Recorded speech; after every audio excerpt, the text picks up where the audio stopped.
by your plans to make me blue with some other guy that you knew before. Between the two of us guys, you know I loved you more. It took me by surprise, I must say, when I found out yesterday. Don't you know I heard it through the grapevine? Not much longer would you be mine. Oh, I heard it through the grapevine, and I'm just about to lose my mind, honey, honey, yeah. My baby, I know a man ain't supposed to cry, but these tears I can't hold inside. Losing you wouldn't my life, you see, 'cause you mean that much to me. You could have told me yourself that you love someone else. Instead, I heard it through the grapevine. Not much longer would you be mine. Oh, I heard it through the grapevine, and I'm just about to lose my mind, honey, honey, yeah. Would you be my baby through the grapevine? Not much longer. People say believe half of what you see, son, and none of what you hear.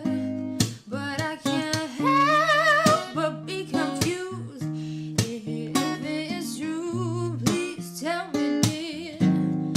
Do you plan to let me go for the other guy you loved before? Don't you know I heard it through the grapevine?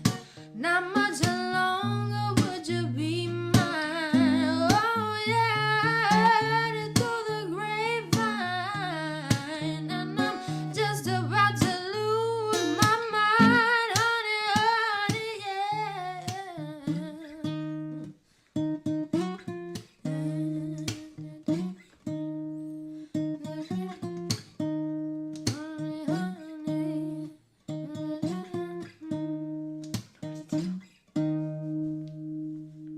There's like an, I don't.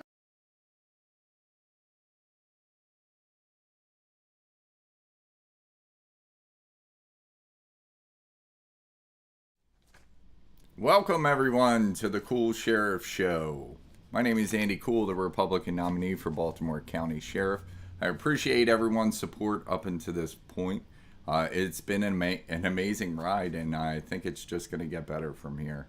So just a quick tidbit about that. I did set the record for Baltimore County Sheriff Republican votes for a candidate, about to the tune of 12,000 votes. The previous record was around 16,000 votes, and I've greatly exceeded that.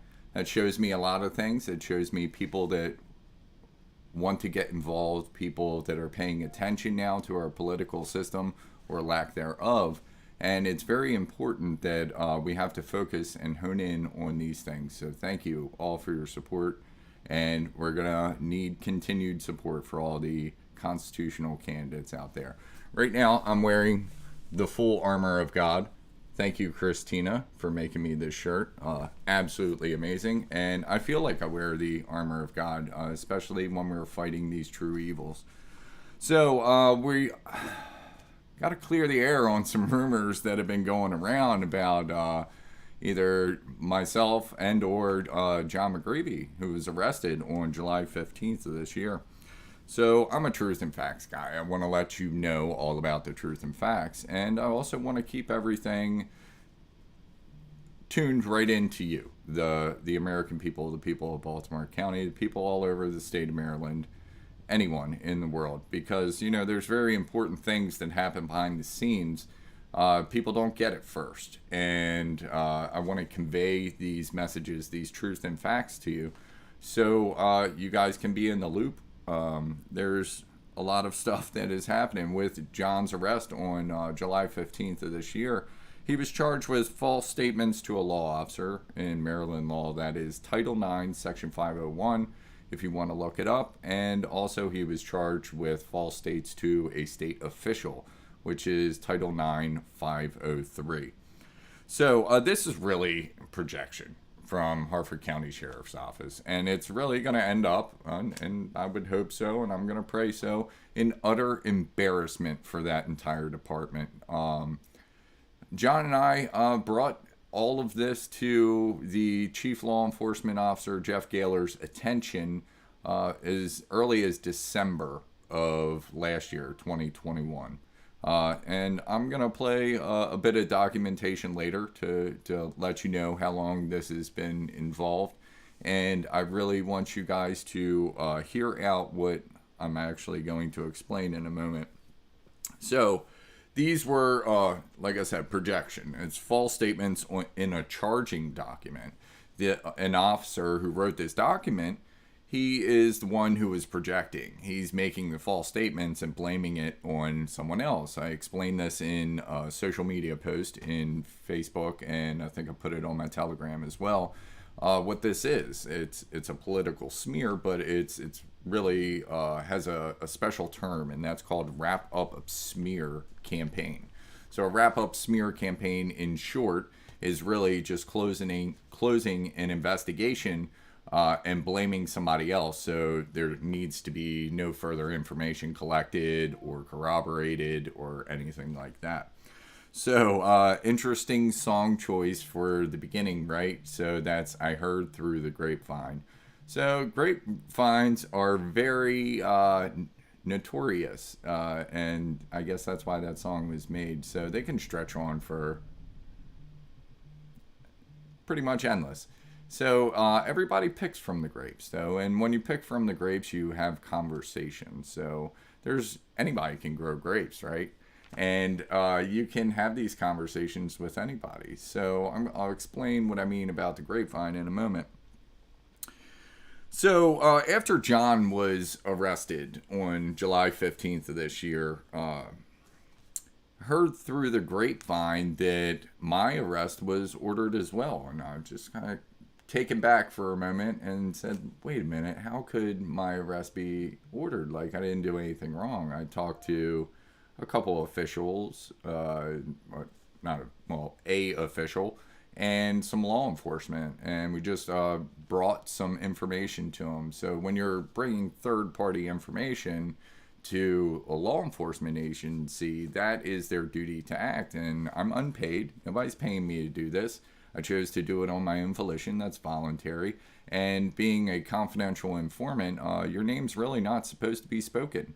So they've done a halfway decent job of not naming me in media mix and all that stuff, but my name was all over that charging document. So I have to, again, clear the air and give some truth and facts here. So I mentioned before, it's a political smear campaign. It's been done to John, and I really think, in my own opinion, they're keeping their powder dry with me. So I'm the Republican nominee already, and they might want to say, hey, maybe a little bit later we'll take care of this problem, right?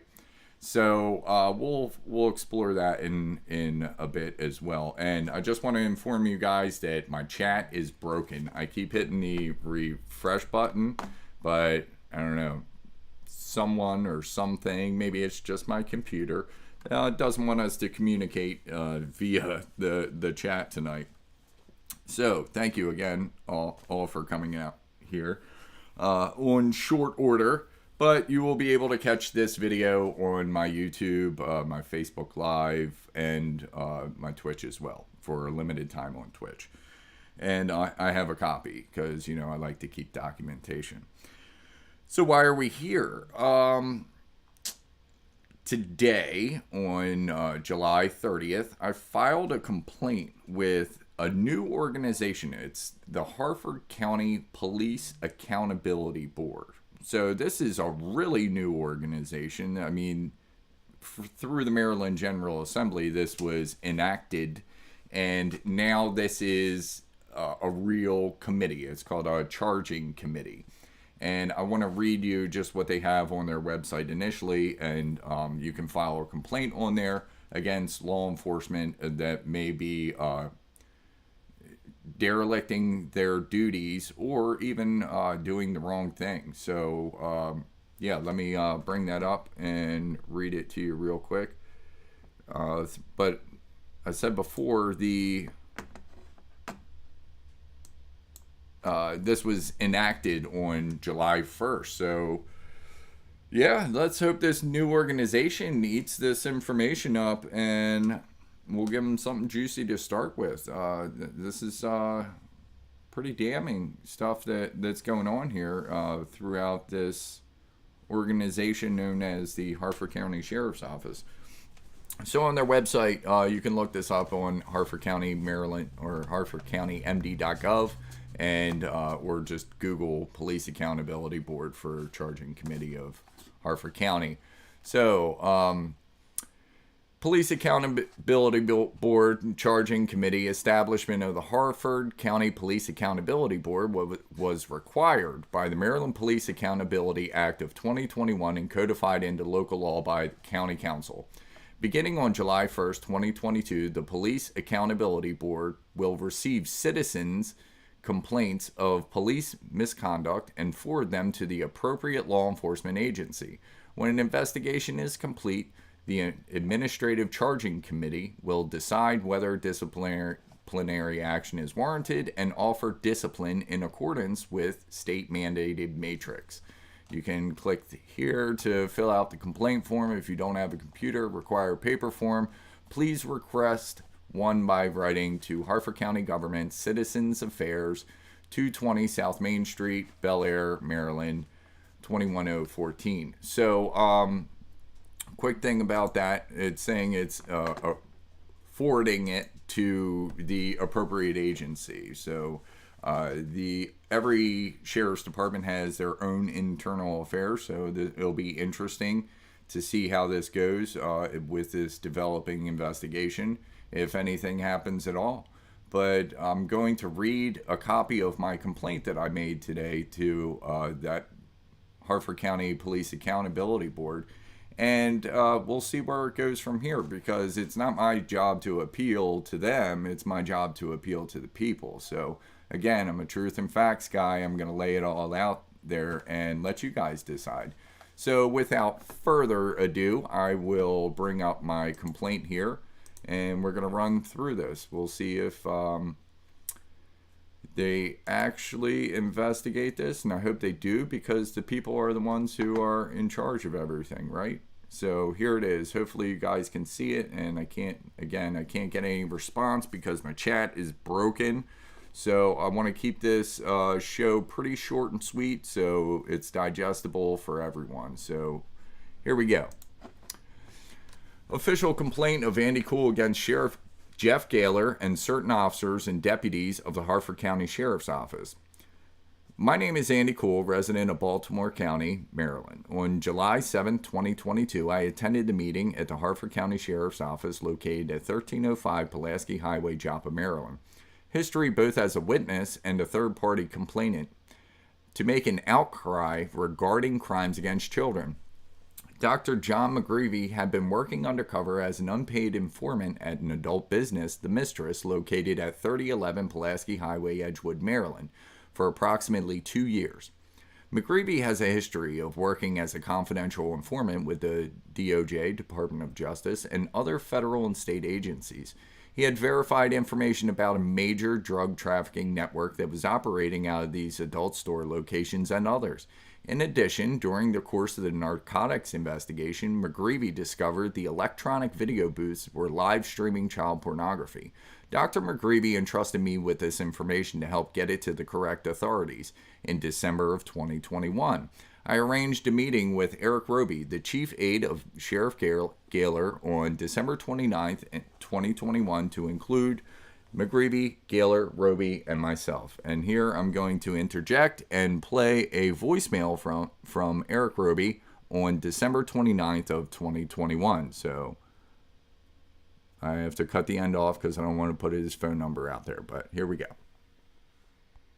Hey, Andy. Good morning. It's Eric Roby, Harper County Sheriff's Office. Listen, wanted to give you a call. We have COVID and the flu running through our building, so Sheriff wanted me to give you a ring and see if we can reschedule the meeting that we've set for today at 4:30. Give me a call when you get a chance. So yeah, that was December of last year. That voicemail was left for me. So that proves we were in contact, right? But there was a meeting subsequently after the first of the year where we sat down with Sheriff Gaylor, Eric Roby, John McGreevy, and myself. So evidence of this meeting is attached, voicemail, and transcribed. I'm gonna, block that number out. Oh, that was quick. Crap. Should have redacted that. All right. John McGreevy was a well-placed, experienced, federally vetted, voluntary confidential informant. He had shared with me and reported to the Hartford County Sheriff and officers specific documented evidence and testimony of major narcotics trafficking and digital child pornography systems in the adult stores. Material facts represented in the arrest affidavit of Dr. John McGreevy were not true. From the arrest affidavit of John McGreevy, quote, Mr. White told the little girl to leave and ushered her through the rear entrance to the business. As he was moving the girl to the outside, he saw that she was covered in semen and he'd wiped it off her. So here's my rebuttal. During the interview on July 7th, 2022, John stated to detectives Columbus and another unknown male detective several times that he never touched the girl. The statement was made in my presence as well as on the recorded interview by the Hartford County Sheriff's Office. These tapes are made so that detectives may review them for accuracy in reporting on official reports and arrest affidavits. Make sure they get their story right?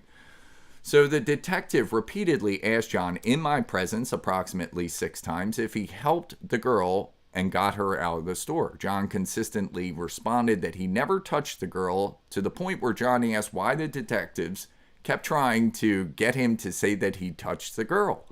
Prior to John's arrest, I was contacted by Detective Columbus and in an email stating, I have excellent news regarding the investigation and would like to discuss this with you both in person as soon as possible, end quote.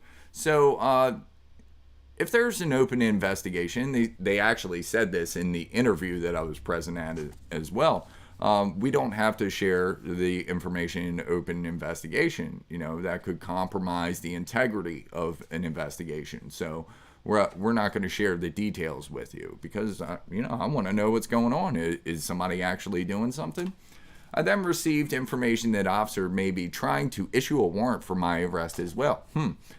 To the best of my knowledge, no arrests besides the confidential informant have been made. The guardian of the 11-year-old that was in the adult store was not arrested, even though captured on video with a minor inside the adult theater. I was present at the 2 interviews that occurred with Dr. John McGreevy before his unlawful arrest. I witnessed the aggressive questioning and the lack of activity on the narcotics or child crimes. Months had passed, and we had began having public protests to raise awareness, hoping to spare future child victims. The sheriff and officers assigned seemed uninterested in the crimes reported and appeared to be trying to find a way to silence the well-placed informant. John never made a formal report. He was a well-placed informant with direct communication. Detective Columbus stated in the interview that he did not know that I was involved prior to April 11. I said that I facilitated the original meeting, you heard the voicemail before, with Eric Roby and Sheriff Gaylor. He asked me to provide documentation of my claim. I sent him an email with a screenshot of my phone records containing Eric Roby's number and conversation length. In the interview, I asked Detective Columbus if he knew where the picture of the car's license plate came from. He said it was from Dr. McGreevy. I informed him that it was from a text message between John McGreevy and Detective Gentry from January 14th of 2022. The text message stated that the person with the license plate supplies 10 to 15-year-old boys to the mistress and another store. I said to Detective Columbus, so you're telling me that you've run this child advocacy team and you didn't know what your detective was working on in January? Detective Columbus has stated in my presence that he didn't want to hear about the drugs during the interview. This would lead a reasonable person or officer to believe that an investigation into crimes never occurred. There is no such way for contradictory information to appear in the arrest affidavit of Dr. John McGreevy short of intentional untruthfulness of officers involved. This arrest affidavit containing significant material misstatements, lies, meeting the elements of Title IX, Section 503. A person may not make or cause to be made a statement or report that the person knows to be false as a whole or a material part to an official or unit of the state or of a county, municipal corporation, or other political subdivision of the state that a crime has been committed, or that a condition imminently dangerous to the public safety or health exists, with the intent that the official or unit investigate, consider of take action in connection with the statement or report. Here's my signature. I am bringing these allegations to the Maryland State Police initially due to my concerns over the safety and have a total lack of confidence in the Harford County Sheriff's Office. So, yes. I called the state police on this one too. So, yeah, things happening. There's a lot of stuff that is going around in the background, guys, and I just wanted to be straight and narrow with you, give this to you on a silver platter, that there's a lot of lies being perpetrated, and there's certainly a chance for reciprocity and retribution and backlash for all of this. So everybody needs to get involved. Everybody needs to support the truth and facts of this matter, and see if you have your own concerns with a state agency, law enforcement agency. Maybe you would like to seek redress for your grievances through the Police Accountability Board. We'll see what happens. But again, you know, I heard it through the grapevine. These grapevines are long, and anybody can pick grapes and have a conversation. So it's interesting what you might hear. So with that, God bless, guys. I'll talk to you soon.